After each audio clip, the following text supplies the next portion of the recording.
रूस यूक्रेन जंग में पिछले 24 घंटे के भीतर ही बहुत बड़ा उलटफेर हुआ है। दरअसल यूक्रेन के रक्षा मंत्रालय ने दावा किया है कि उसने सिर्फ एक दिन में ही रूस के 13 टैंक और 42 तोपों को तबाह करके रख दिया है। तो वहीं दूसरी तरफ पुतिन ने एक बार फिर से यूक्रेन से कहा है कि अगर उसने नेटो और पश्चिमी देशों से और ज्यादा घातक हथियार लिए तो फिर यूक्रेन का विनाश कोई नहीं रोक पाएगा।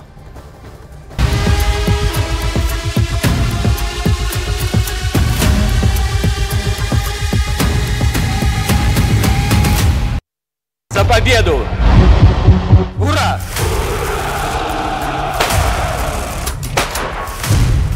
गुप्त हथियार से रूस की तबाही।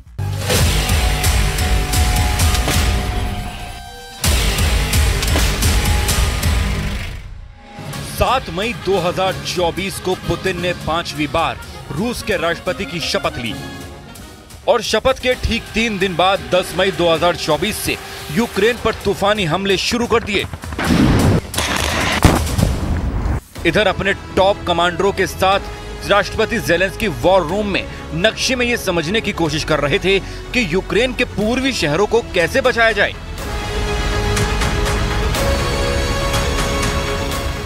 खास तौर से खार्किव शहर को, जो यूक्रेन का दूसरा सबसे बड़ा शहर है। जरा देखिए रूस ने 15 दिन के अंदर खार्किव का क्या हाल किया है।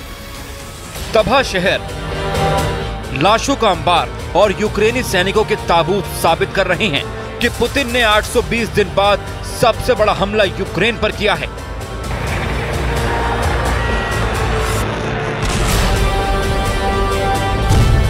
एक दिन में रूस से 800 दिन का बदला। लेकिन हारते यूक्रेन ने पिछले 24 घंटे में कुछ ऐसा किया है जो रूस की सेना पर बहुत भारी साबित हुआ है। कुछ खुफिया खबरों में दावा किया गया है कि यूक्रेनी सैनिकों ने उत्तर पूर्व में रूसी सेना की कमर तोड़कर रख दी है। यूक्रेनी सेना ने 1500 से ज्यादा रूसी सैनिकों को मार डाला है।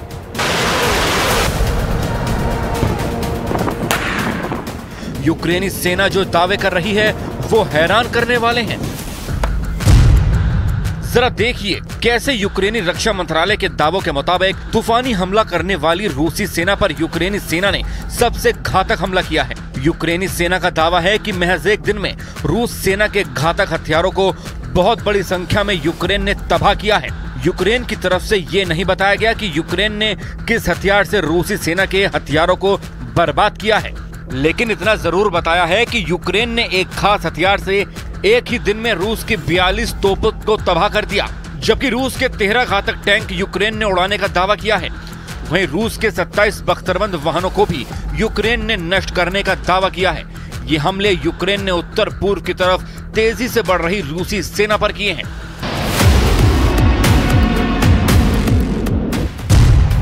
गुप्त हथियार से रूस की तबाही। Що стосується Харківського напрямку, то на цьому напрямку ви вже знаєте, що з 10 травня противник веде наступальну операцію з метою створення в Харківській області буферної зони.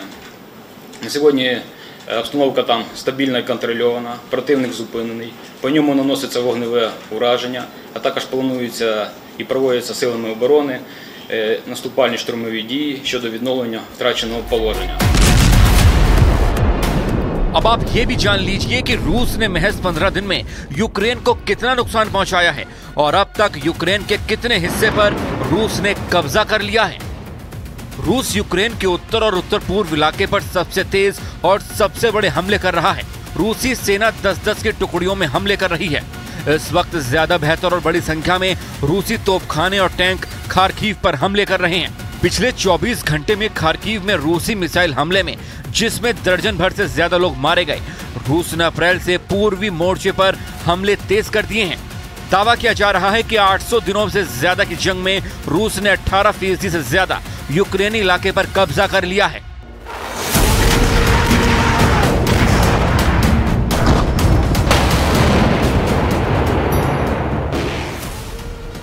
वहीं यूक्रेन का दावा है कि रूस के अब तक 5 लाख से ज्यादा सैनिक मारे गए हैं, जबकि 800 से ज्यादा दिन की जंग में 7,635 टैंक रूस के नष्ट हो चुके हैं।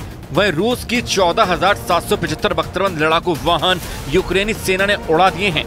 यूक्रेन का दावा है कि उसके मिसाइल और एयर डिफेंस सिस्टम ने रूस के 356 लड़ाकू विमानों को तबाह कर दिया है। यूक्रेन तो यहाँ तक दावा कर रहा है कि वो रूस की 12,902 तोप और उसकी प्रणाली तबाह और बर्बाद कर चुका है।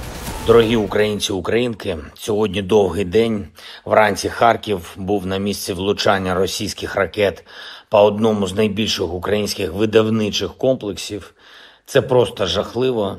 Люди загинули. Мої співчуття рідним та близьким. अब सवाल उठता है कि हारता यूक्रेन अचानक रूस पर ताबड़तोड़ हमले कैसे कर रहा है।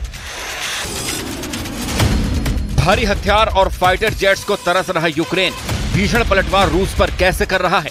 इसका जवाब है यूक्रेन का इलेक्ट्रिक वॉरफेयर और ड्रोन हमलों की ताकत, जो रूसी सेना पर कहर बनकर टूट पड़े हैं।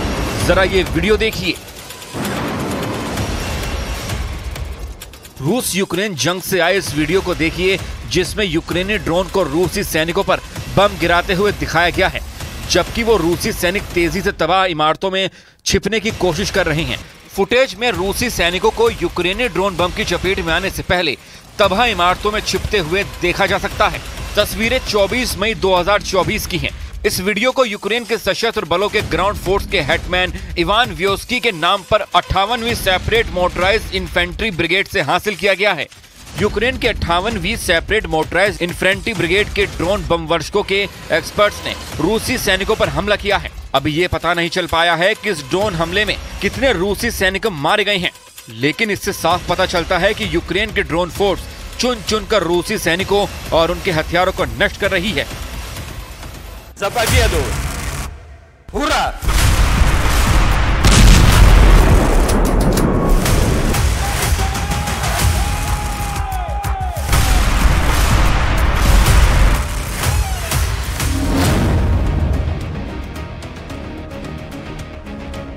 आठ 800 से ज्यादा दिनों की जंग के बाद भी यूक्रेन रूस को हरा नहीं पा रहा है।